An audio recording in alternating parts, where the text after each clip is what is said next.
Everyone, good morning. কেমন আছো সবাই? আশা করি সবাই ভালো আছে। আর আমিও ভালো আছি। তা আমি আছি এখন বাড়িতে। তোমরা তো সবাই জানে আমাদের এখানে পুজো চলছে। কাল মা এসছে, আজ হচ্ছে পুজো। সেজন্য আমি তো স্নান টান করে রেডি হব। এখন স্নান করে নিয়েছি, রেডি হয়নি, ভাবলাম একটু ব্রেকফাস্ট করে নিই। আমি পুজো করতে পাবো না। আর এটা হচ্ছে বাড়ি। এখানে আমরা সবাই বোনগুলো মিলে ঘুমিয়েছিলাম, আর এখন রান্না চলছে। সেজন্য কিছু সোনাইদের জন্য ব্রেকফাস্টটা বানিয়ে দিই, তারপর আমি রেডি হব।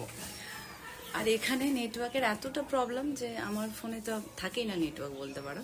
তো কাল থেকে কোনো কিছু পোস্ট করতে পারছি না, ভিডিও বানাতে পারছি না। আর কাল বৃষ্টি হয়েছে, কারেন্টও সেরকম ছিল না, অনেক ঝড় বৃষ্টির সাথে মা এসছে। তো চলো এখন যাই, পরে সবটা একটু একটু করে শেয়ার করছি।